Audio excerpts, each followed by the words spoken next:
Abra comigo a sua Bíblia, no Evangelho segundo escreveu João, capítulo 5, do versículo 1 ao versículo 9. Você sabe que João foi o último evangelho a ser escrito. João, ele levou mais um tempo para escrever, então, o evangelho de Jesus Cristo. E a ênfase de João é mostrar que Jesus é o Cristo. Então, João, ele relata alguns milagres que outros escritores ou outros evangelistas não relataram. E ele não é um evangelho sinótico, né? Porque ele foi escrito por outro ponto de vista. Então, o evangelho, segundo escreveu João, não é um evangelho sinótico. Os evangelhos sinóticos são Mateus, Marcos e Lucas, que têm a mesma ótica, mas João não. João tem uma ótica diferente, foi escrito bem depois, foi direcionado à igreja. João queria revelar ali Jesus como Cristo, o Messias. Então ele traz alguns detalhes, né? Eu acho João tão engraçado quando ele diz, né? Aquele a quem o Senhor o amava, né? Ele falando de si mesmo. É incrível como ele tem essa intimidade para dizer aquele a quem o Senhor amava, falando dele, né? Então ele tinha uma intimidade diferenciada com o Senhor. Para escrever, né, irmãos, o Apocalipse preso lá na ilha de Patmos, só pode ser alguém que tem muita intimidade com o Senhor mesmo, de reclinar a cabeça no peito dele, de dizer, eu sou o discípulo amado, não é verdade? Será que nós temos essa consciência de que somos discípulos amados? Isso não é soberba, não, irmãos, é reconhecimento de quem você é. Você não é, muitas vezes, como você pensa, vermezinho de Jacó, como foi dito a Israel no momento em que eles estavam desviados da presença do Senhor. Você é filho do Deus Altíssimo. Amém? Então, João, ele se intitula como o discípulo amado. E João relata uma cura, irmãos, que os outros evangelistas não relataram. Assim como ele relatou as bodas de Caná da Galileia, aquele primeiro milagre que Jesus realizou, em João capítulo 2, você não vai ver outro evangelista falando sobre esse milagre. Você vai ver aqui em João capítulo 5, a cura de um paralítico lá no tanque de Betesda. Você não vai ver outro evangelista falando deste milagre. Porque João queria relatar para a igreja que Jesus era o Cristo, o ungido de Deus. E diz assim a palavra do Senhor. Passadas estas coisas, havia uma festa dos judeus e Jesus subiu para Jerusalém. Ora, existe ali, junto à porta das ovelhas, um tanque chamado em hebraico Betesda, o qual tem 5 pavilhões. Neste jazia uma multidão de enfermos, cegos, coxos, paralíticos, esperando que se movesse a água, porquanto o anjo descia em certo tempo, agitando-a. E o primeiro que entrava no tanque, uma vez agitada a água, sarava de qualquer doença que tivesse. Estava ali um homem enfermo há quanto tempo? 38 anos. Jesus, vendo-o deitado e sabendo que estava assim há muito tempo, perguntou-lhe, queres ser curado? Respondeu-lhe o enfermo, Senhor, não tenho ninguém que me ponha no tanque quando a água é agitada, pois enquanto eu vou, desce outro antes de mim. Então lhe disse Jesus, levanta-te, toma o teu leito e anda. Imediatamente o homem se viu curado e tomando o leito pôs-se a andar. E aquele dia era sábado. Por isso disseram os judeus ao que fora curado, hoje é sábado e não te é lícito carregar o leito. Vamos ler até o 18. Ao que lhes respondeu, o mesmo que me curou me disse, toma o teu leito e anda. Perguntaram-lhe eles, quem é o homem que te disse, toma o teu leito e anda? Mas o que fora curado não sabia quem era, porque Jesus se havia retirado por haver muita gente naquele lugar. Mais tarde, Jesus o encontrou no templo e lhe disse, olha que já estás curado, não peques mais, para que não te suceda coisa pior. O homem retirou-se e disse aos judeus que fora Jesus quem o havia curado. E os judeus perseguiam Jesus, porque fazia estas coisas no sábado. Mas ele lhes disse, meu pai trabalha até agora, e eu trabalho também. Por isso, pois, os judeus ainda mais procuravam matá-lo, porque não somente violava o sábado, mas também dizia que Deus era seu próprio pai, fazendo-se igual a Deus. Vamos orar. Senhor Jesus, Louvamos o teu nome nesta noite mais uma vez e pedimos que tu venhas falando conosco através da tua santa, bendita, gloriosa, poderosa e eficaz palavra. Ó Deus, abra os céus sobre este lugar, renova a nossa fé, aumenta a nossa fé nesta noite, para que possamos experimentar milagres como esse, Senhor, e milagres ainda maiores, Pai. Que tu venhas operando nesta noite em nosso meio, em nome de Jesus. Amém e amém. Estamos vindo aí de uma sequência falando acerca dos milagres de Jesus. Hoje vamos falar da cura do paralítico em Betesda, ou do tanque de Betesda. Essa história ela envolve muitas questões. Mas a primeira questão que eu quero abordar nessa noite é que havia um homem, 38 anos, com uma paralisia. Ele não nasceu paralítico. A Bíblia diz que ele estava enfermo há 38 anos. Então não sabemos se esse homem tinha 40, 50, 60 anos. O que nós sabemos é que ele tinha de paralisia, de enfermidade, 38 anos. Ele não nasceu paralítico, mas se tornou paralítico. E todos nós temos paralisias adquiridas ao longo das nossas vidas. Irmãos, o único que não muda é Deus. Nós mudamos. As situações mudam. Relacionamentos mudam. Empregos mudam. Família muda. Mas o nosso Deus é imutável. Amém, Senhor. Eu sei que ao longo do tempo, no caso deste homem, eram 38 anos com uma paralisia. E ao longo do tempo nós vamos adquirindo paralisias sim em nossas vidas. E são situações, preste atenção, que não depende de nós. A paralisia daquele homem não dependia dele. Não era algo que ele pudesse fazer para então ficar curado ou voltar a andar. E quantas paralisias tem na tua vida que não dependem de você? As paralisias que nós adquirimos ao longo do tempo não dependem de nós para serem resolvidas, mas dependem do Deus Todo-Poderoso mudar a nossa sorte e nos dizer: levanta e anda. Amém, Jesus. Não se apavore. Eram 38 anos. Olha que tem a história na Bíblia, né? A mulher hemorrágica, quantos anos? 12. A mulher encurvada, quantos anos? 18. Agora este homem, 38. A filha de Jairo, com 12 anos, tinha acabado de morrer. Lázaro, 4 dias sepultado. Mas eu quero dizer para você, este homem tinha 38 anos paralítico. Quantas vezes ele deve ter pedido a morte? Quantas vezes ele deve ter se arrependido de nascer? Quantas vezes ele não pensou: vou morrer assim? Porque eu não tenho ninguém que me coloque no tanque. E as paralisias da nossa vida, muitas vezes, nos levam a pensar assim: meu marido vai morrer assim. Essa enfermidade vai morrer comigo. Ou melhor, eu vou morrer com ela. Essa situação financeira vai ser sempre assim. Não importa, meu irmão, qual é a paralisia da tua vida. Eu quero te dizer que aquele que ordena, levanta, toma o teu leito e anda, também está aqui nesta noite para mudar as tuas circunstâncias, as tuas paralisias, as minhas circunstâncias e as minhas paralisias. Todo mundo as tem. Não olhe para o vizinho, não olhe para o irmão do lado, não olhe para outra igreja pensando que só você tem essa paralisia, porque todo mundo tem as suas paralisias. E cabe a cada um de nós, irmãos, não perdermos a esperança. Porque uma coisa esse homem tinha: fé. Naquele momento, no lugar errado. Mas ele tinha fé que seria curado. Uma coisa esse homem tinha: determinação.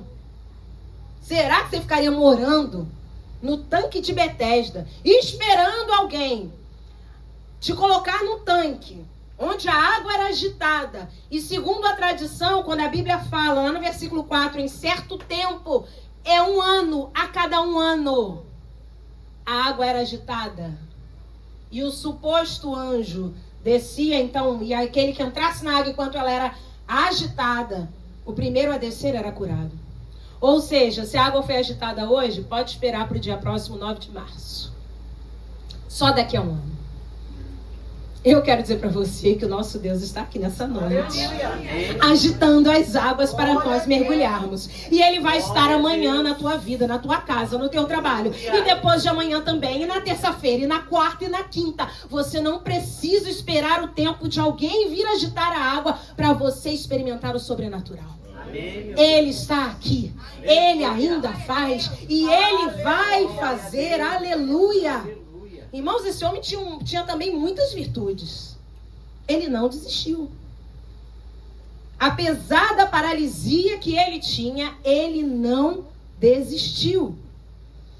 Analisando os versículos 1 e 2, a Bíblia diz assim: passadas estas coisas, havia uma festa dos judeus e Jesus subiu para Jerusalém.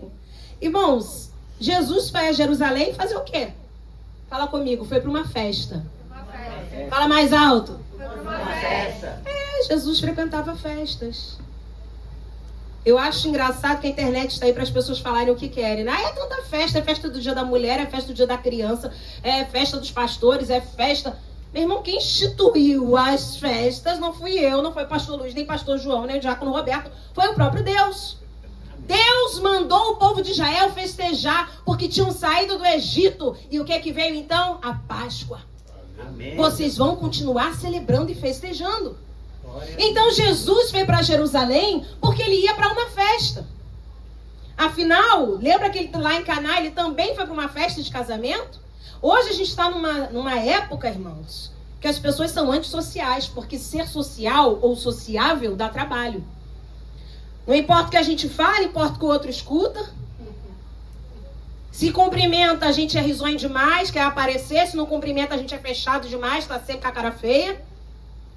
Estamos numa época onde o isolamento social, que veio pós-pandemia, fez com que as pessoas se relacionassem mais pela internet. Sabe por quê? Eu respondo quando dá, eu ouço quando quero. Então, não tem essa troca. Não tem essa troca. Irmãos, a Bíblia fala que o que afia o ferro é o outro ferro. Assim como o ferro com o ferro se afia, o diácono Alan até falou isso na última aula, de quarta-feira. O homem é o seu amigo. Ou seja, essa faca aqui vai ficar molada, mas essa também vai. É um passando no outro. Você acha que você é afiado por quem? Lá pelo teu marido, pela tua esposa, pelos teus filhos, pelo irmão da igreja, pelo teu chefe. A Bíblia fala que o homem é seu amigo, ou seja, alguém que você convive. Quando nós pedimos a Deus paciência, Ele vai colocar a pessoa mais insuportável do seu lado para tentar te tirar a paciência. Quando você pedir ao Senhor, o Senhor me dá amor, Ele vai colocar alguém do teu lado que vai demonstrar o tempo todo que não te ama para você poder dizer, mas eu continuo te amando. Então, nesse tempo de não relacionamentos, onde as pessoas preferem muito mais um relacionamento pela internet, isso está, irmãos, impregnado entre as crianças. Criança agora brinca de videogame dentro da sua casa, comendo a sua pipoca de micro-ondas ainda por cima. Porque não é nem mais na panela. Cada um dentro da sua casa. Foi-se o tempo em que um amiguinho rico tinha um videogame que todo mundo ia pra casa dele jogar aquele videogame, esperar a sua vez. Olha só como eram as coisas. Esperar a sua vez para brincar um pouquinho naquele videogame. Foi-se o tempo que você brincava de pique-bandeirinha na rua, ou de pique-pega, ou de queimado, ou de vôlei. Não é verdade? E as pessoas ali tinham que se entender, brigava, desbrigava, ficava de mal, depois ficava de bem. E agora simplesmente desliga a internet. Isso está afastando as pessoas. Mas Jesus, ele era social e sociável. Jesus era amável. Jesus gostava de estar nas festas. É na festa que nós demonstramos quem somos. Se pegamos salgadinho mais que os outros, se comemos mais que as pessoas, se pegamos o refrigerante antes de todo mundo. Ah, meu irmão, tu é crente, tu sabe, né? Que é nas festas que as pessoas se revelam. Eu acho lindo quando os crentes convertidos de verdade nas festas dizem, pode pegar, pastora. Não, eu pego depois. Não, depois vem mais, e se não tiver, não tem problema. Não é verdade? É nas festas que as pessoas se revelam. Por isso que Jesus amava andar nas festas. Então Jesus foi a Jerusalém por causa de uma festa. Ora, existe ali, junto à porta das ovelhas, um tanque chamado em hebraico Betesda. O que significa Betesda? Casa da misericórdia. Que não tinha misericórdia. Parece na época de Ruth, na época de Noemi, quando saiu de Belém, que é casa do pão, mas na casa do pão não tinha pão. Então a Noemi sai com Elimeleque e seus 2 filhos para uma terra distante, para Moabe, atrás de pão, de comida. Porque na casa do pão não tinha pão. Betesda, a casa da misericórdia, mas não tinha misericórdia nenhuma. Porque nem amigos aquele homem tinha para colocá-lo dentro do tanque. Cuidado com os lugares que você frequenta, que são chamados de casa da misericórdia, onde um devora o outro. Pastor João falou aqui sobre a igreja de Corinto, eu acho que foi no domingo passado, né? Por causa da ceia. Os irmãos se devoravam. Irmãos, eles não respeitavam nem a ceia. Se bebedavam com vinho, comiam pão e na frente uns dos outros. Me diga que festa não é lugar para a gente conhecer o outro. O que é a ceia? É a festa da igreja. Celebração da igreja. E tem gente que mesmo assim acaba devorando o seu irmão durante a ceia. Então tem lugar que é chamado casa de misericórdia, mas que não tem misericórdia. Casa do perdão, que não tem perdão. Casa de cura, que não tem cura. Casa do amor, quantos lugares chamados aí de amor, de lugar de amor, igreja do amor, casa do amor, enfim, mas que não tem amor. A igreja precisa ser reconhecida pelas suas atitudes. Amém. Não é pela placa não, irmãos. Se a Adam tem uma placa de a igreja que acolhe em amor, precisamos acolher em amor. Até os mais difíceis. Até aqueles que não se comportam em festas. Até aqueles que têm dificuldade de relacionamento. É porque assim nós seremos afiados. É verdade. Não é fácil, irmãos, mas é possível. Jesus nos ensinou isso. Amém, Senhor. Então, no tanque de Betesda, ou ali na casa da misericórdia, não tinha misericórdia nenhuma. Então, existia junto à porta das ovelhas um tanque chamado em hebraico Betesda, o qual tem 5 pavilhões. Essa porta das ovelhas, ela dava de fundos para o templo. Então, pensa no templo. Nos fundos do templo, havia este lugar chamado de porta das ovelhas. E era por onde as ovelhas passavam para serem sacrificadas durante a Páscoa. Por isso que o nome deste lugar era Porta das Ovelhas. No período da Páscoa, as ovelhas passavam por ali para serem sacrificadas. A tradição também diz que possivelmente no tanque de Betesda elas eram lavadas antes de irem para a Porta das Ovelhas. A tradição diz. Como o tanque era muito fundo, aproximadamente 13 metros, não seria possível você entrar com uma ovelha para lavá-la antes de sacrificar. Então, subentende-se que a água retirada do tanque de Betesda, lavava-se essas ovelhas antes do sacrifício, para que elas fossem introduzidas na porta das ovelhas. E aí você começa a observar a presença de Jesus ali. Como aquele que era a porta das ovelhas, mas a água que lavava as ovelhas. Porque o tanque de Betesda era ao lado da porta das ovelhas. Era muito próximo. Era uma proximidade muito grande entre o templo, a porta das ovelhas e o tanque de Betesda. Ele ficava junto a essa porta. Mas a verdadeira casa da misericórdia, que é Jesus, era também a única porta das ovelhas. Glória a Deus. Onde Jesus estava num lugar estratégico. Jesus ficou num lugar onde ele era a porta das ovelhas que seriam sacrificadas e ele mesmo se entregou por cada uma delas. Mas ele também era a casa da misericórdia. Ele era o próprio tanque de Betesda. Era ele quem lavava as ovelhas. Era ele quem sarava as ovelhas. E ele se coloca então naquele tanque, num lugar estratégico, num ponto estratégico. Versículo 3 de João 5. 3 e 4, a Bíblia diz assim. Nesses pavilhões, jazia uma multidão de enfermos, cegos, coxos, paralíticos, esperando que se movesse a água. Porquanto o anjo descia em certo tempo, como eu falei, 1 ano, agitando-a. E o primeiro que entrava no tanque, uma vez agitada a água, sarava de qualquer doença que tivesse. Observe que esse versículo 4 está em colchetes, dando a entender que não se encontra no texto original. Por quê? Nós já vamos falar um pouquinho sobre isso. Mas observando o versículo 3, irmãos, jazia uma multidão de doentes.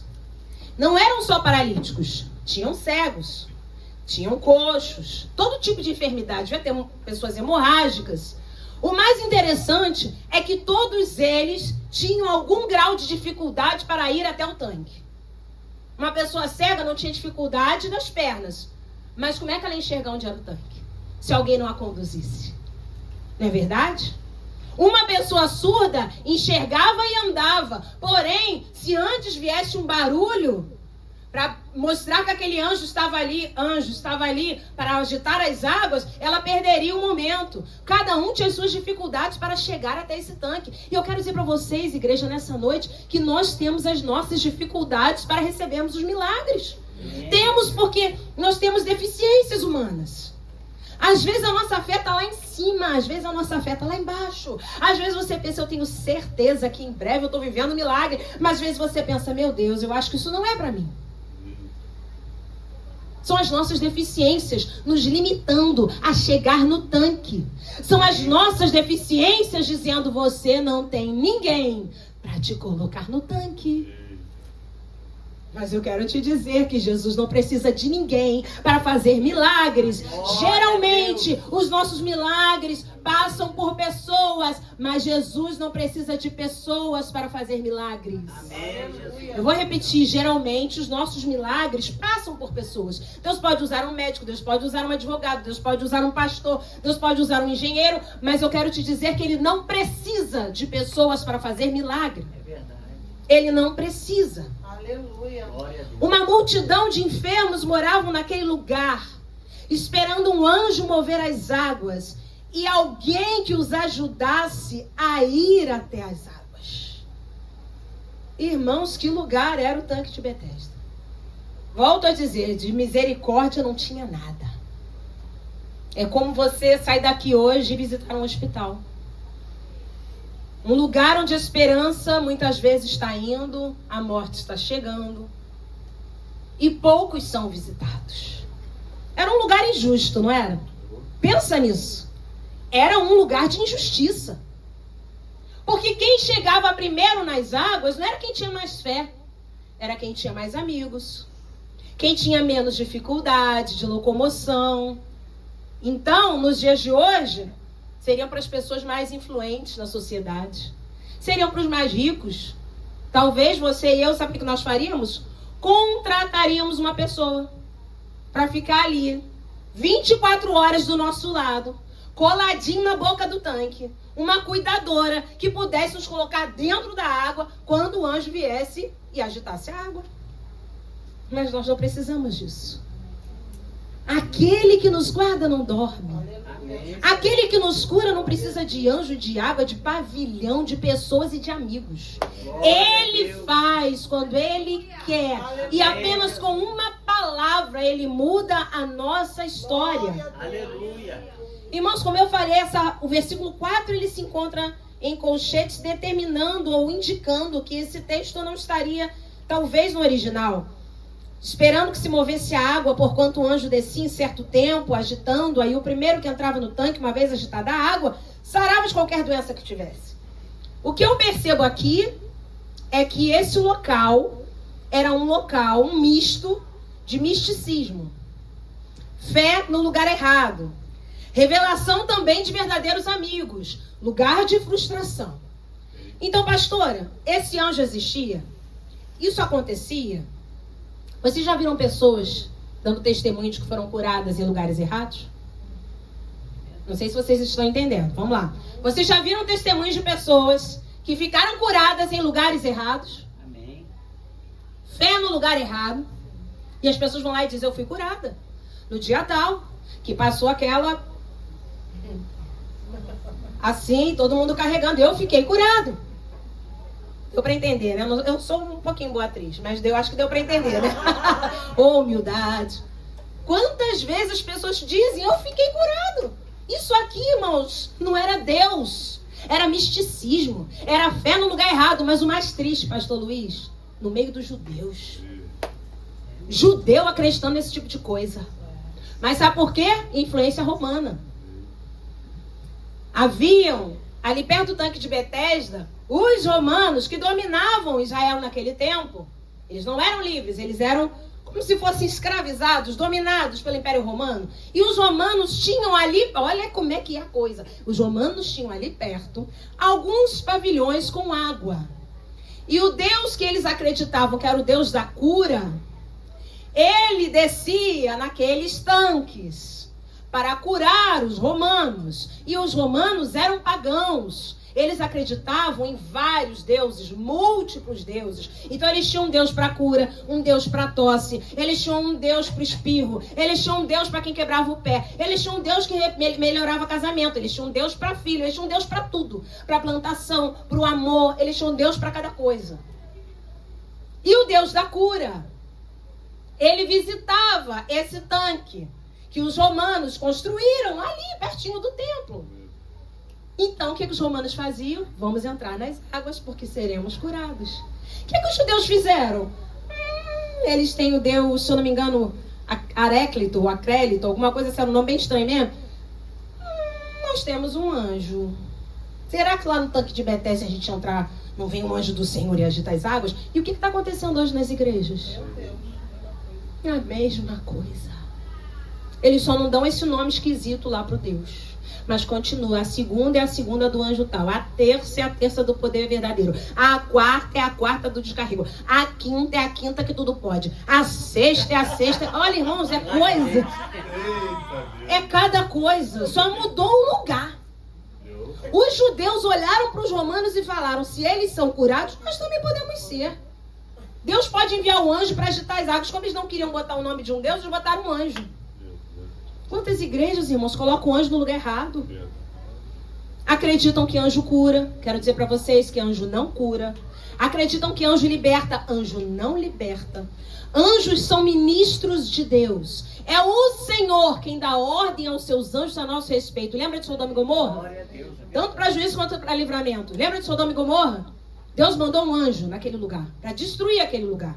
Mas você lembra quando Pedro foi livre da prisão? Deus mandou um anjo para abrir a porta da prisão. Não foi Pedro que ficou, anjo, vem aqui agora. Anjo chaveiro, eu te invoco. Vem aqui agora e abre esta cela. Eu te ordeno. Irmãos, a coisa está muito séria. Pedro não invocou anjo nenhum, que dirá um anjo chaveiro. A Bíblia diz que o anjo entrou, nenhum guarda viu. O anjo entrou, passou pelas escoltas, abriu a cela sem chave nenhuma, porque ele estava debaixo da ordem. O mesmo que falou, levanta e anda, falou para o anjo, vai lá e abre a porta. Aleluia. Ah, meu Deus do céu, e ele vai lá e abre a porta e fala para Pedro, meu Deus, esse anjo ainda era design de moda. Você coloca a sua roupa, você coloca o seu sapato, calça essas sandálias, você se veste, homem, não vai sair daqui não. Irmãos, porque se sou eu, você, tu tá preocupado em botar roupa, sapato, se embelezar para sair da prisão, mas com Deus as coisas são perfeitas. Amém. Você não sai daqui dessa prisão envergonhado, você sai daqui vestido, você sai daqui calçado, você sai daqui com o teu cinto, você sai daqui com a tua capa, não vai ficar nada na prisão. Aleluia. Assim como o povo de Israel saiu do Egito levando tudo e muito mais, presentes que eles ganhavam dos egípcios.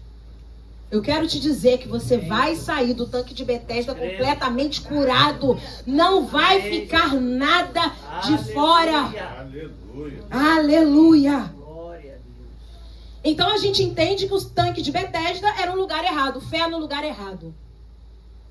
Por mais que a Bíblia diga que em certo tempo vinha o anjo, por estar em colchetes, eu volto a lembrar os irmãos que não se encontram então no texto original. É um acréscimo. É um entendimento do que eles tinham na época.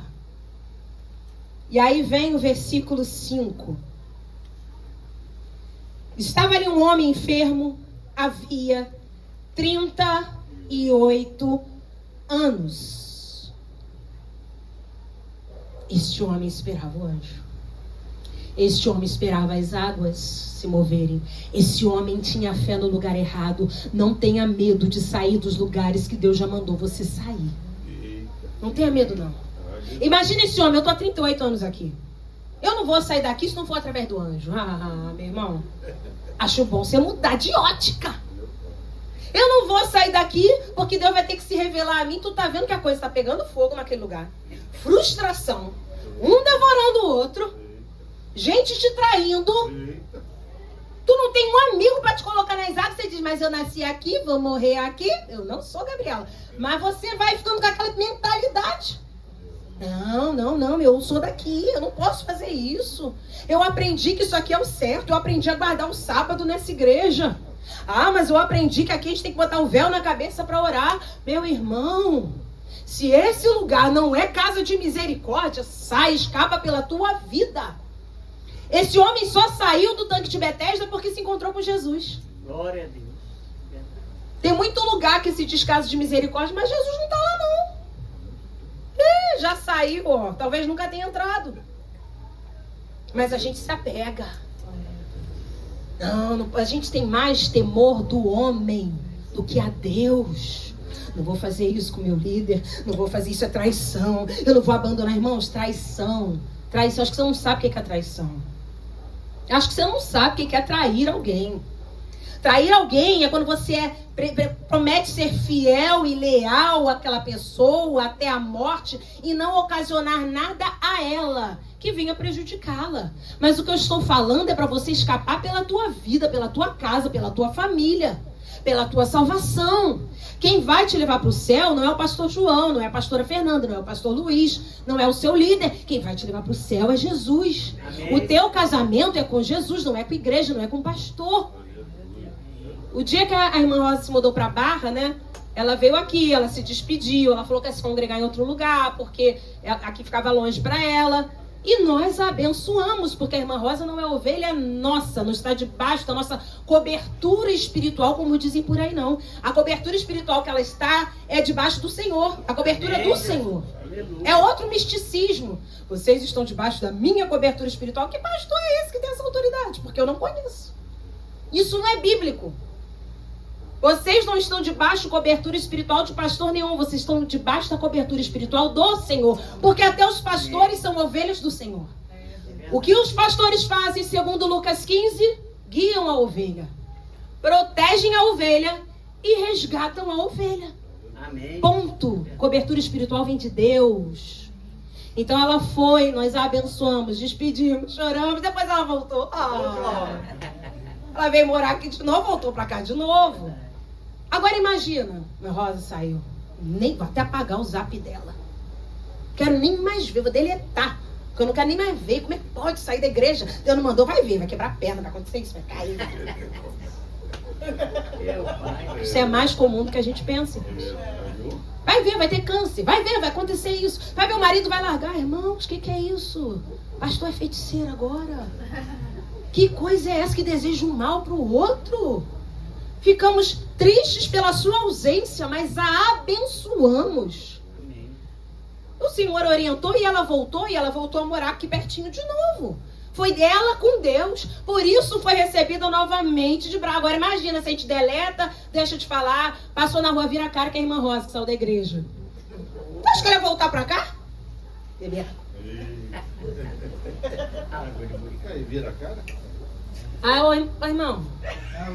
Você vai ver de novo. Agora, se o seu irmão não falar isso, não é culto. Se ele não falar, eu não bebo água. Já faz parte. Então a irmã Rosa jamais voltaria para um lugar desse, que não tem misericórdia nenhuma com ninguém. Entenda que as ovelhas pertencem ao Senhor. As ovelhas não são nossas. Então aquele homem tinha fé no lugar errado, mas tinha perseverança. E aí vem o versículo 6. Jesus, vendo-o deitado e sabendo que estava assim há muito tempo, perguntou-lhe: queres ser curado? Que sabedoria de Jesus. Que onisciência de Jesus. Ninguém contou a história daquele homem. Ninguém falou para Jesus, olha, ele tem paralisia, ele está aqui há 38 anos, ele não tem ninguém que o coloque no tanque, ele tem fé no lugar errado. Não. Jesus não acusou, Jesus não condenou, Jesus fez uma pergunta, e você sabe que perguntas são terapêuticas. Quando você entra num processo de terapia, o psicólogo, o terapeuta, ele não vai induzir você a nada. Ele vai te fazer perguntas para que você encontre as respostas. Então ele faz perguntas chaves. É porque meu marido... Você acha que seu marido faz isso de propósito? Aí você começa. Não. Aí porque a gente está sempre na razão, né? É isso, é aquilo, é aquele outro, é o chefe, é o trabalho. E aí o terapeuta vem com mais uma pergunta. Isso te motiva? Não. Aí você sai como da terapia? 3 horas pensando. Jesus, ele fazia perguntas. Lembra quando ele falou para os discípulos? E vocês? Quem dizem que eu sou? Ele queria saber o que estava no coração deles. E vocês, quem dizem que eu sou? Jesus faz uma pergunta, irmãos, que chega a ser intrigante. Se o homem está há 38 anos no lugar errado, com fé errada, esperando a cura, Jesus pergunta para ele, você quer ser curado? Não, Jesus, estou aqui para brincar de amarelinha, e logo eu que não ando. Porque se é hoje, com o que a gente tem hoje de deboche, de afronta, eu estou aqui para pular amarelinha. Você não está vendo, não? Não, Jesus, eu estou aqui porque eu gosto de ficar aqui. Um lugar bom de conviver. Um monte de gente doente. Olha que legal. Gente cega, gente manca. Gente que tem cheiro ruim. É ótimo ficar aqui. Mas Jesus mesmo assim pergunta. Queres ser curado? Queres ser curado? Que pergunta com tantos ensinamentos, irmãos. Amém. Primeiro, porque tem pessoas que se sentem confortáveis com a sua paralisia. Então ele precisava saber. Quem sabe aqueles 38 anos que ele estava ali, apesar de ter fé na cura, ele também estava confortável com a paralisia. Às vezes a gente está confortável com a nossa paralisia. Às vezes a gente deixou de lutar por uma causa. Então Jesus tem que perguntar. Você ainda quer ser curado? Ou você está aqui por conforto? Porque naquele tempo o que acontecia? Eles tinham o auxílio do governo. Não como hoje, obviamente. Mas eles recebiam algum tipo de ajuda para estarem ali recebendo doações. Afinal, eles não trabalhavam. Eles não tinham com que se sustentar. Eles dependiam de pessoas para comer, para se vestir. Então tem gente que prefere ficar com o auxílio do governo. Tem gente que vai tendo filho para ter auxílio do governo. Então, tem pessoas que é confortável a paralisia. Tem gente que gosta de ficar no reme-reme. Meu marido é uma praga. Você não sabe o que é aquilo. E só sabe ficar na mesma história. Que história chata. Porque você não sabe como é que é o meu trabalho. Meu trabalho é amaldiçoado. Aquilo ali é uma coisa horrível. Eu só tô ali porque Deus permite. Aí a pessoa mistura tudo. Segunda situação, por que Jesus perguntou se ele queria ser curado? Porque tem pessoas que gostam de depender dos outros.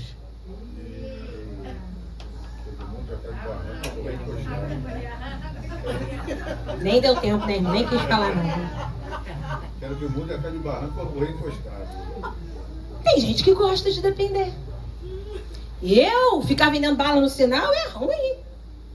Aqui eu fico, me leva pra lá. Me leva pra cá. Ei, tá na hora do pão, não? E o anjo vai descer. Não tem problema, dá minha comida, tô com fome.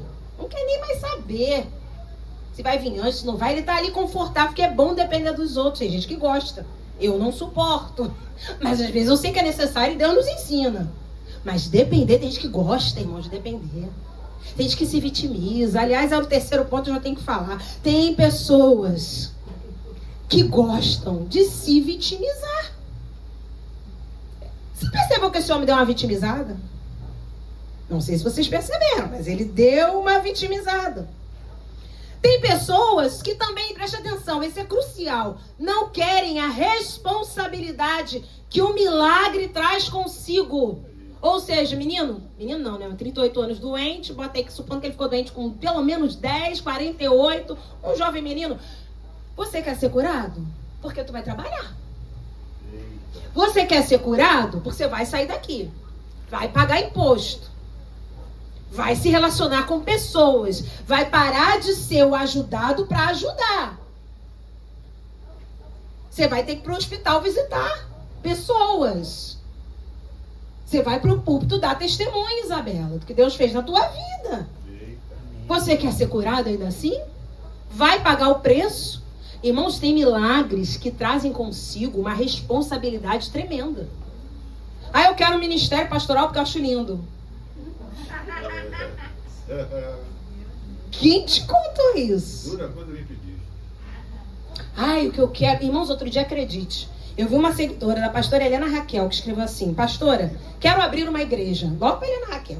Quero abrir uma igreja na minha casa e ser uma pastora. Tu viu isso? Como a senhora. Posso começar na sala da minha casa?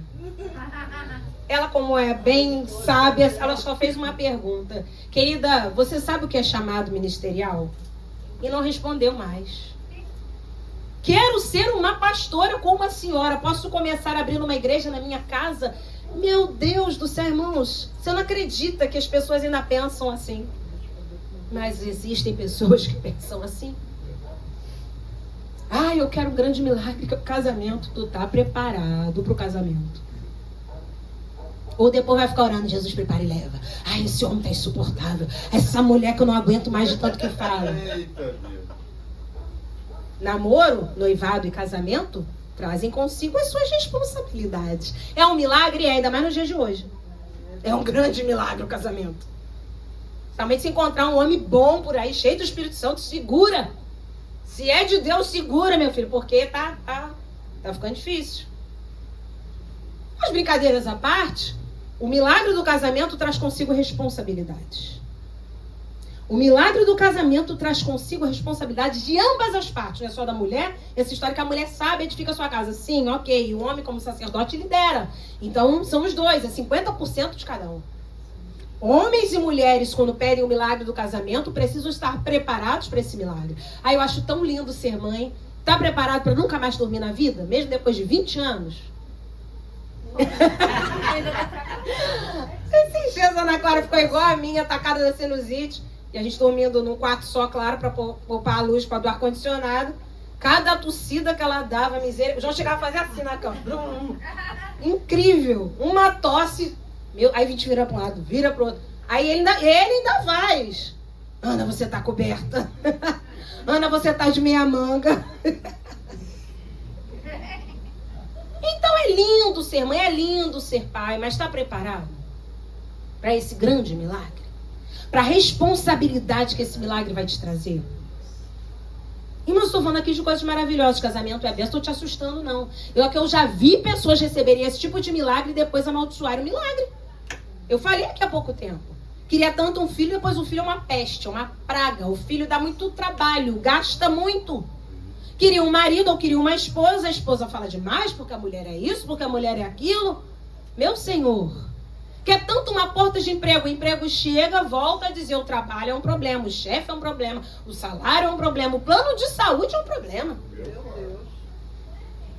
Que meu plano da minha empresa é horrível. Vai pro SUS. Viva o SUS. Vai lá. Espere então, já que teu plano é tão... Irmãos, a gente reclama demais. Ah, porque o meu ticket lá da empresa, vale alimentação, refeição, é mixaria, R$1.000. Já vi gente falar isso pra mim. R$1.000, que mixaria. Eu vou acabar com a água, é hoje, meu carro. É hoje. Eu já vi pessoas que falaram isso pra mim. Que R$1.000 era mixaria. Irmãos, eu sei que o mercado tá caro, mas pelo amor de Deus, tu vai com R$1.000 no mercado e vai dizer que é mixaria, irmãos? Passa pra quem tá querendo.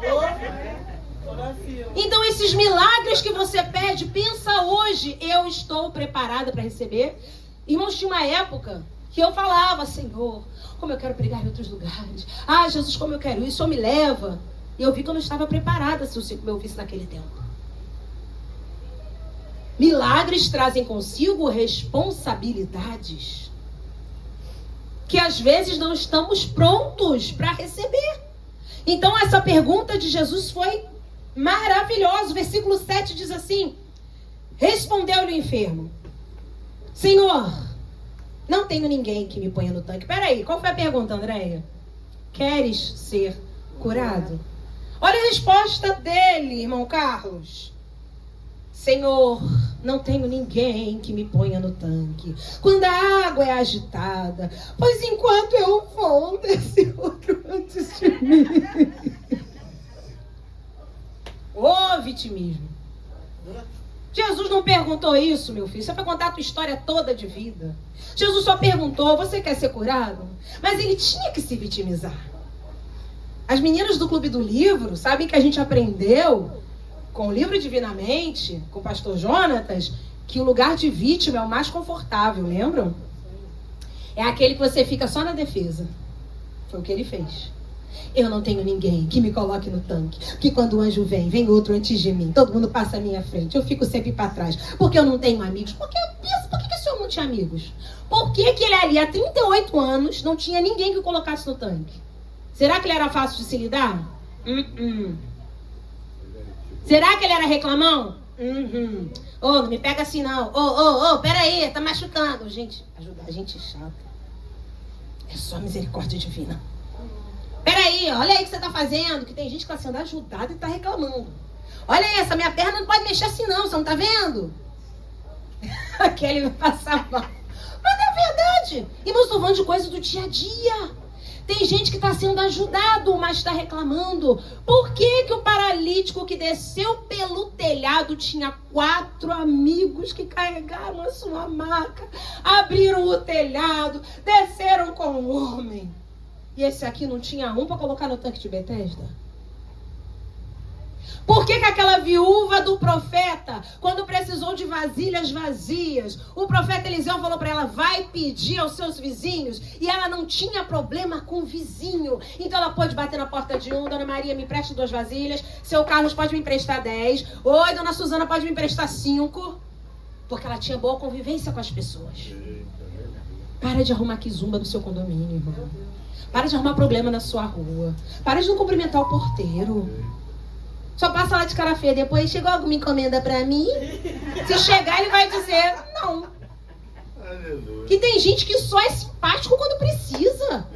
Dá bom dia, dá boa tarde. Se puder, dá um bolinho. Chegou um bolinho da igreja, mas vai lá, dá um bolinho.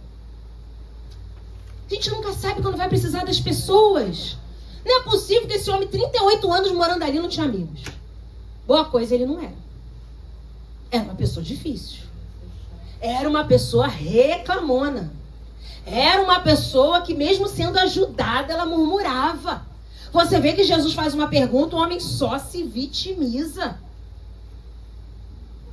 Por que a fé desse homem, outra pergunta, estava nas pessoas e não em Deus? Ainda que fosse o suposto anjo de Deus, ele reclama que não tinha ninguém para colocar no tanque. E ele diz que antes dele descer, outras pessoas vão. Ele sempre perde a vez, porque não tem ninguém para colocá-lo no tanque. Porque a fé dele estava nas pessoas. Eu ainda não estou curado, porque eu estou esperando uma consulta com aquele médico. Eu estou esperando uma consulta com aquele... Ele é expert em coluna. Meu irmão, a sua fé não pode estar no homem. Deus pode usar um médico. Deus pode usar um especialista. Mas Deus não precisa de nenhum deles para fazer um milagre. Amém. E graças a Deus por isso. Glória a Deus. A fé desse homem estava só nas pessoas. Não estava em Deus. Por que tanto vitimismo, igreja? Por que a gente tem se vitimizado tanto nesses últimos dias? Às vezes eu brinco, parece que a gente está na disputa de luta. Você conta uma luta, outro quer contar uma maior, para dizer que tá pior que você. Eu tô assim há um mês. Eu tô atacada da sinusite, já tem quase uns 10 dias. Aí sempre vai ver alguém: minha filha, eu tô assim há um mês, isso não melhora não. Meu marido falou, fez agora. Pior o meu. Você quer saber o que o meu fez? Irmão, você não tá em disputa de luta não. Tomara que você fique bem, em nome de Jesus, que você conte testemunho. Não se vitimiza, não fica colocando o que você já fez. Você sabe quando você conta, eu já lavei a máquina. Eu já lavei 15 máquinas de roupa hoje. Tava querendo trabalhar? Vai na casa dos irmãos, estou precisando então, porque eu não estou em disputa com ninguém, vocês estão? Eu não. Também não estou passando a vez. Assim também. Não é? Eu fiz hoje não sei quantos quilos de comida. Eu não estou falando de pessoas que, quando a gente está compartilhando ali o que fez no dia a dia, mas tem pessoas que têm essa gana. Elas mal chegam na conversa, elas já chegam falando do que elas fizeram. É porque são pessoas que querem reconhecimento. E todas as vezes que você esperar reconhecimento do homem, você vai se frustrar. Versículo 8. Ah, meu irmão. Então lhe disse Jesus: eu entendo o seu vitimismo. Não, Andréia. Então disse Jesus: que pessoas traidoras, hein? Então disse Jesus: esses amigos te esqueceram? Como fizeram isso com você? Que maldosos! Jesus não entrou no jogo de lamúrias dele. Irmão, Jesus não entra no nosso joguinho.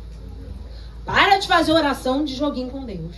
O Senhor está vendo, Senhor. O Senhor está vendo o que eu estou passando. O Senhor está vendo a traição que me fizeram. O Senhor está vendo isso, o Senhor está vendo aquilo. Jesus não entra no jogo da gente, não, irmão. Conhece meu coração. Esse Senhor conhece meu coração é demais. É tipo de alguém que se diz muito humilde. Aleluia. O Senhor conhece o meu coração. E eu peço que o Senhor faça justiça. Chega a ter raiva na oração. Jesus não entrou no joguinho do paralítico. Jesus respondeu: levanta-te, toma o teu leito e anda. Jesus não entrou no jogo de lamúrias daquele homem, sim deu uma ordem acompanhada de poder para cumpri-la. E eu quero te dizer que uma ordem de Jesus hoje, acompanhada de poder, vai mudar a tua vida. Jesus nunca vai te dar uma ordem sem poder para você cumprir a ordem. Se ele te deu uma ordem, ele já te deu também poder para cumprir a ordem. Ele não entrou no jogo daquele homem. Ele não ficou falando mal dos amigos do homem. Ele não ficou questionando o pessoal que fica ali. Que tem gente que vai se juntar a você só para falar mais mal, que quer mais que o circo pegue fogo. Pessoas que estão na plateia esperando a queda. Esperando os próximos stories. Esperando os próximos status. E você, bobo, abre a boca e conta. Fecha tudo, irmãos. Para de divulgar tudo. Tem gente que está esperando a tua queda. Tem gente que se faz de amiguinho. Eu entendo você. Vamos tomar um café juntos pra gente poder falar mal do seu marido. Ai, vamos tomar um café junto que eu também falo mal do meu. Vamos fazer... Irmãos, para. Claro que tem gente que faz isso. Uma coisa é abrir os seus ouvidos e ouvir. Deixa a pessoa desabafar. Mas você precisa se posicionar e dizer: nós vamos orar. Você não vai terminar sua vida assim, não. Que isso? Levanta. Tá ruim que esse homem vai ser pior sem ele. Pensa nisso. Tá ruim com essa esposa, vai ser pior sem ela. Esses filhos têm jeito sim, não vamos desistir não. Teu trabalho tá ruim, mas foi o que Deus te deu no momento. Então vamos trabalhar bem, vamos trabalhar como se fosse pro Senhor. Como a Glaucia falou aqui no último encontro jovem, que se ela comentar alguma coisa do trabalho, o Lucas olha para ela: temos que fazer tudo como se fosse para Deus. Se eles estiverem assistindo, vão lembrar. Aí ela diz que fica sem palavras. Tudo que nós fizermos, diz a Bíblia, façamos como se fosse para o Senhor. E acaba, irmãos, com qualquer conversinha. Você vai dar o seu melhor, agora o problema é do outro. Se ele não reconhece o seu melhor, se ele não recebe o seu melhor, você vai fazer a sua parte. Amém. Então, não entra nessa de marcar cafezinho para falar mal de alguém, de alguma situação que você vive. Se você quer marcar cafezinho para conversar e orar junto e se aconselhar, glória a Deus. Mas para falar mal dos outros, meu filho, sai fora. Tem café que a gente tem que recusar. Tem que ficar no sol. Vamos marcar, né, Paty? Vamos marcar. E fica assim até Jesus voltar. Ele não vai edificar, eu vou só dizer isso. Vamos marcar. O dia que Deus quiser eu vou. Vamos lá. Versículo 9. Imediatamente. Irmãos, 38 anos com fé no lugar errado. Uma ordem acompanhada de poder de Jesus fez com que aquele homem, imediatamente, o homem se viu curado. Tomando leito, pôs-se a andar. E aquele dia era sábado. No dia que aquele homem encontrou Jesus, não foi no dia que o anjo desceu, não foi no dia que a água se moveu, aquele homem se viu como não se via há 38 anos. Quando o Senhor te curar, vai ser assim. Quando o Senhor mudar a tua sorte, vai ser há 38 anos que eu não me via tão feliz.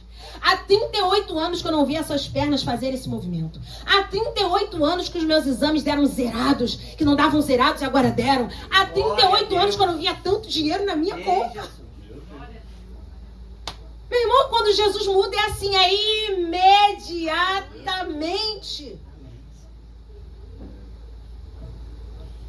Às vezes você não lembra de uma semeadura que fez há muitos anos, mas Deus se lembra. Ontem a gente estava ouvindo a melodia, aquele culto, né, de 10 horas da noite, né? Cristo em casa, para as pessoas que estão nos hospitais, que estão acamadas, enfim. Um momento que eles têm de palavra, louvor. Não é para você se congregar ali, mas é para você receber de Deus. A gente estava ouvindo a mensagem de um pastor e ele conta uma história de uma mulher que um dia bateram na porta dela, um rapaz, dizendo que estava muito cansado, fadigado, se ela teria um copo de leite para ele. Aquela mulher, sem pensar, deu o copo de leite. Passaram-se os anos, aquela mulher ficou muito doente. Muito doente. Foi parar num hospital particular. E o médico que a atendeu, a internou. E ela começou a fazer muitos procedimentos caros. Mas ela olhava para aquele médico e pensava, eu conheço ele de algum lugar. Não sei de onde. Aquela mulher, depois de 20 a 30 dias internada, ela teve alta. E ela saiu do hospital pensando o quê? Só quero ver como é que vai vir a conta desse hospital. Eu não quero nem imaginar como eu vou pagar isso. Com tantos exames caros que eu fiz, meu Deus. Como vai ser?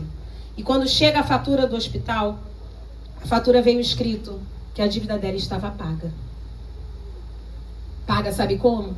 Com um copo de leite. De anos atrás. O médico que a cuidou dela, que a internou, que era agora dono do hospital, foi aquele que ela deu um copo de leite há anos atrás. Sua dívida foi paga há muitos anos com um copo de leite. Você pode ter semeado, Simone, muitos anos na vida de alguém. E esqueceu. Mas a semente germinou. Vai crescer. Vai dar fruto. E uma hora o fruto cai na sua cabeça, que nem caiu o maracujá aqui em casa ontem. O João tá a semana toda. Ô, Nanda, esse maracujá tá enorme, a gente não viu o maracujá caindo. O João tá caindo na casa do vizinho, não? Não, eu não deixo ir pra lá, não. Eu tô sempre cuidando dele aqui. Não é possível, já vi flor e não vejo maracujá. Aí ele vem falando isso comigo. Quando ontem, aquela consagração poderosa que tivemos aqui, vem as meninas com maracujá. Tia Nanda, olha o que eu achei no seu quintal. Eu falei, como vocês acharam um negócio que a gente tá procurando há tanto tempo e não acha? Caiu no dia da consagração, maracujazão, irmãos, desse tamanho. E quando nasceu o Moriá, tem um grande mistério aí. Os maracujás começaram a cair. Eu lembro que os irmãos levavam maracujá para casa. De tanto maracujá que dava. Quando a igreja nasceu. Agora, depois de quase 5 anos, com um novo pé de maracujá, ele está dando frutos.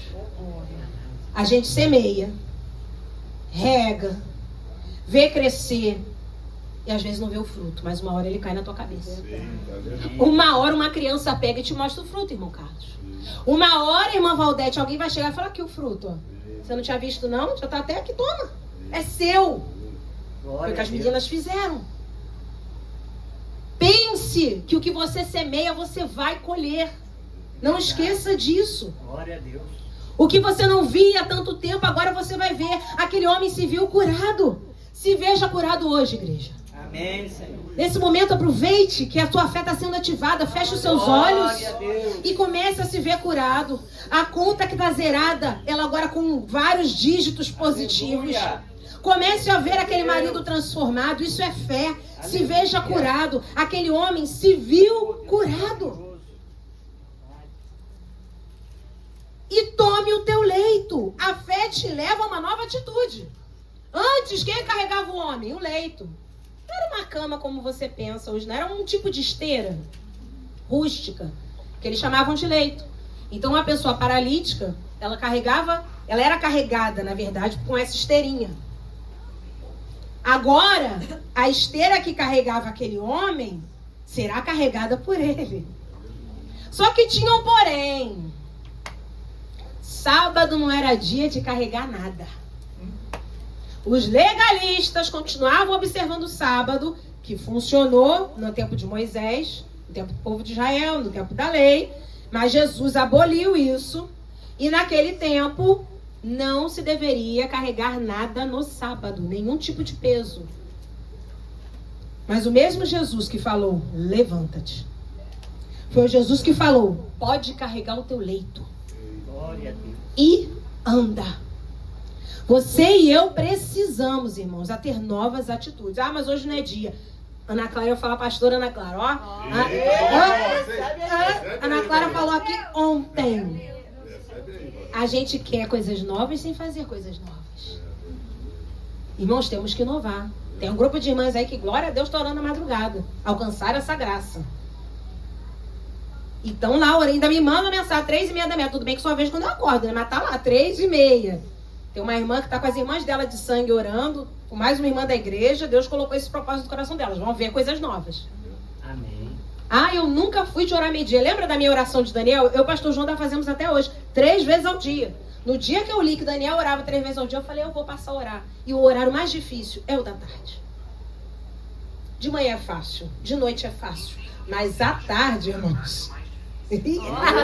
Que isso, meu Deus! Ele também achou o horário da tarde mais difícil. É sim, seu Google. É sim, fala pro seu Google que é. Barriga cheia. Dá aquela moleza. E você precisa botar o joelho no chão. Aí o João é muito engraçado. Tem dia que ele fala assim, Senhor, olha o que o João faz. Ainda fala alto. Senhor, o Senhor me perdoa se eu orar deitado? Não, meu filho, eu morri na cruz. E ele faz isso, irmão, falando alto. Ele fala, não, meu filho. Ainda mais o dia que ele às vezes cortou grama, fez, aconteceu, pinta essa igreja quase toda semana, a gente tá aqui. Não, meu filho, eu morri na cruz por você. Ele, sim, Senhor, eu vou me ajoelhar. Irmãos, é uma cena que eu vou filmar pra mostrar pra vocês. Porque o horário difícil é esse da tarde. Mas nós temos feito isso e temos visto diferença. Culto doméstico, irmãos. Como os irmãos sabem da nossa história, a gente todo dia veio de um lugar que tinha culto para quase todos os dias. Nós estávamos quase todos os dias, não tinha culto doméstico. Viemos para Moriá. Deus fez nascer Moriá. O culto doméstico brotou no nosso lar às sextas-feiras. Ontem eu falei para a Isabela e para o João que até cantina a gente faz. E eles perguntam na sexta-feira, o que vai ser? Fizeram empadão? Vocês vão fazer empadão, né? Eita, Fizeram? Eu quero ver. Vai ter empadão lá hoje? Eu faço cantina. Eles perguntam, o que vai ser a cantina hoje? Pior que às vezes eu esqueço, acho que é da igreja. Eu falo, já postei, sacolé, nhoque. Não, é daqui de casa. Eu falo, ah, meu Deus, eu inventei um negócio que eu falo, a gente pede um milagre, a gente tem responsabilidade. Aí, Ana, faz aquela torta portuguesa maravilhosa que você faz, mãe, faz hoje pra gente. Aí o João, não, você podia fazer aquele macarrão com molho branco. Aí eu ainda fico nisso, porque um quer uma coisa, outro quer outra. Eu vou pra cozinha e saio a cantina do nosso culto de sexta. Agora, Deus nos deu a direção de estudarmos o livro de Atos. Então, uma semana o João prega Atos, por exemplo, Atos 1, a outra Ana Clara Atos 2, eu Atos 3. Essa semana foi Atos 9, né? Que a gente já está em Atos 9, foi o João que pregou. E a gente está estudando o livro juntos. A Ana Clara usa outra versão, NVT. Claro que vocês têm que usar a nossa versão. Irmãos, pelo amor de Deus. Estou louvando a Deus que a menina está quase 20 anos dentro de casa fazendo culto. Eu vou ficar implicando com versão de Bíblia. Deixa de ser chato. Fala baixo para ninguém ouvir aqui. Para de implicância. Tem gente que fica num negócio que tem que ficar todo mundo assim. Olha, reverência, meu Deus do céu, isso é legalismo. Não te é lícito carregar o leito no sábado. Você não está vendo o milagre que Jesus está fazendo dentro da sua casa, dentro da sua família. Aí eu faço questão de envolver, Ana, como é que está na sua versão? Para a gente entender melhor. Aí ela vai e diz, a versão dela é uma versão mais esclarecida. Por exemplo, ao invés de falar Sinédrio, a versão dela já diz o Alto Tribunal dos Judeus. Facilita. E a gente se soma ali. Então, a gente precisa fazer coisas novas para vermos coisas novas. E desde que a gente começou esse culto doméstico, o pastor Luiz também já fazia há muito tempo, né? Dele às terças-feiras. Irmãos, a nossa vida mudou. Por quê, pastora? Porque a gente está orando mais, buscando mais, tirando... Sexta-feira está todo mundo fazendo o quê, geralmente? Né? Aquele... Happy hour. Eu ia falar happy day. Happy hour. A gente está buscando a Deus junto em casa. são coisas diferentes. A Laine Fernanda também tem. Eu acho o máximo quando ela compartilha comigo. Imagina o culto dos dois. Deve ser o máximo. Eu queria um dia estar lá para ver esse culto. Tem cantinho? Eu quero ver se tem cantina. Eles fazem, né? Cada um tem escala de cozinha. Como a Alain cozinha também. Eles fazem uma escala. Tem culto, um prega pro outro. Eles oram. A Ariane começou a fazer também com as crianças, com o Paulo. Irmãos, é intimidade. Você quer ter o maior nível de intimidade com uma pessoa, é orar junto com ela. É ler a Bíblia junto com ela. É pregar para ela. Meu Deus, faça coisas novas como aquele homem fez. Toma o teu leito. A fé te leva a uma nova atitude. Agora tem um detalhe. Nós já estamos encerrando. Ponha-se a andar. Vocês observaram essas 3 ordens que Jesus deu? Levanta-te. Teve que ter fé para ficar de pé. Irmãos, 38 anos sem andar? Não tinha esse carrinho poderoso da irmã Rosa, não. Ela entra aí quase que o negócio voa. Não. Então você imagina, 38 anos sem andar, amigo ele não tinha para ajudar? Imagina. Ai, meu Deus. Eu não faço isso há 38 anos. Mas ele teve fé para levantar. Agora, muda de atitude. Carrega o teu leito. O que te carregava, você agora vai carregar. Carrega esse leito, mas hoje é sábado. Esquece os legalistas, mas a versão da Bíblia é outra. Esquece isso. Mas o meu marido só melhorou um pouco, parou de falar palavrão. Esquece, glorifica que ele está melhorando. Carrega o teu leito. Mas agora, anda. Ponha-se a andar. Você é responsável em dar continuidade à manutenção do seu milagre. Amém, Senhor. É você que tem que andar. Não vai ficar no tanque de Betesda, né, pastor Luiz? Você vai ficar aí? Anda, meu filho. Tanto é que depois Jesus encontrou ele onde? No templo. Não dá para ficar parado. Você vai continuar no tanque de Betesda. Jesus te tirou daí, curou você. Você pegou o leito. Você vai ficar no tanque de Betesda? Não, ponha-se a andar. Lembra da filha de Jairo? Depois que ela ressuscitou, dei de comer a menina. A manutenção do milagre é com a gente.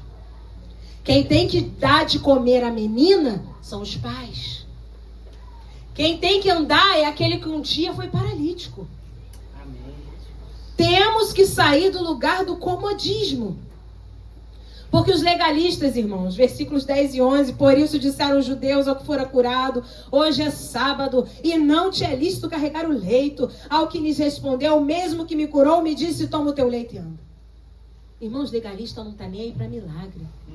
Meu Deus, eu achei que esses homens... Ele continua se manifestando entre nós. Tem gente que você pensa assim, quando vê um homem de 38 anos doente andar, vai se prostrar diante do Senhor, vai chorar. Não. Você carregando o leito dia de sábado não pode não, hein? Ninguém perguntou como você ficou curado. Só perguntaram quando ele falou. Irmãos, aquele homem também, ele era... Por aí você via que ele tinha um temperamento, né? O mesmo que me curou mandou carregar o meu leito. Só faltou fazer igual Chaves. Ararara. Tá pensando o quê? Foi ele que me mandou levantar e me mandou carregar o leito. Aí eles quiseram saber quem foi. Que autoridade ele tem. E Jesus está aqui nessa noite. Dizendo para você e para mim. Eu mandei você levantar, levanta. Eu mandei você pegar esse leito, mudar de atitude, fazer coisas novas, faça. E agora ponha-se a andar. Dê a manutenção correta para esse milagre. Cuide desse milagre. Amém? Vamos ficar de pé.